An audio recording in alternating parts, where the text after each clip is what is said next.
We walked along the precious cliff, the fading sun making shadows stiff, my father and I, hand in hand, watching the light fade the land. Beyond us the ocean like a flag swayed, saluting the troops of clouds arrayed. As the edge we approached, a statue grew, and a great bulwark appeared in view. The fading sun glistened against the stone, the hard grey face sat still as a tome.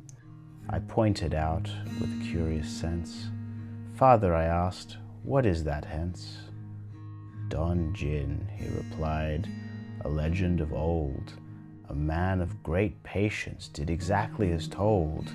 We sat by the statue as my father began to tell me the tale of this immortalized man. Don Jinn, he said, with a sigh in his tone, was alive a very, very long time ago. He was a young lad, barely 16, but the boy kept to himself a great hope and a dream that one day he would venture out on the sea and finally know what it means to be free. He would witness lands both foreign and strange, and be out of this village he saw as a cage. One day through his town, a sea captain came through. This captain was famous, and so was his crew. Don Jinn begged the captain to take him on board and show him the ways to be a sea lord. But the captain just sneered, as everyone desired to join his crew and be admired. Don Jinn begged the captain, anything he will do, anything at all, to join his crew. The captain thought for a moment and had an idea. "Very well," he said, "my ship shall return sometime next year."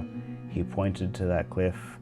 "If when I return your vigil I see, then in my crew you will certainly be." Don Jinn merely nodded and with desire burned to be up on that cliff when the captain returned.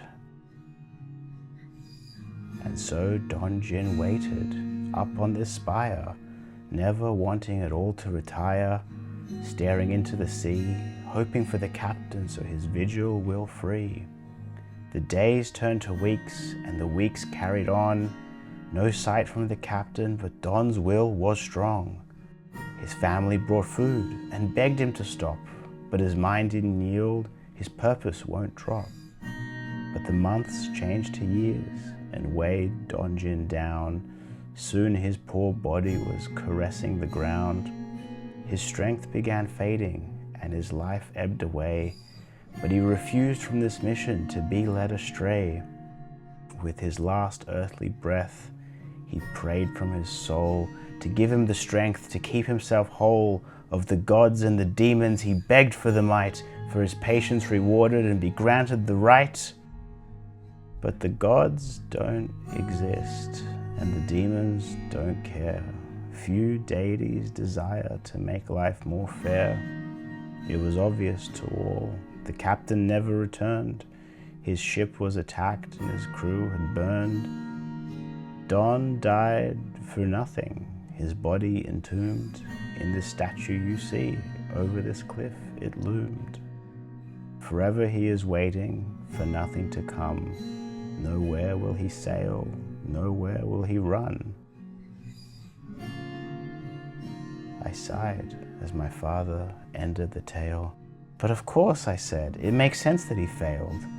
My father looked at me with a curious smile. "What do you mean?" he asked of his child. "Don Jinn should have gone out to seek his desire. He shouldn't have waited and smoldered his fire. Of course it's a virtue to have some persistence, but not at the cost of your very existence." Father continued to smile and said, "Who's to say for what is worth being dead?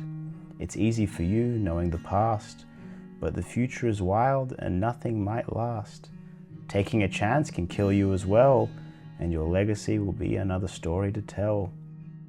I paused for a moment as the sun faded away, and Don Jinn had witnessed yet another day.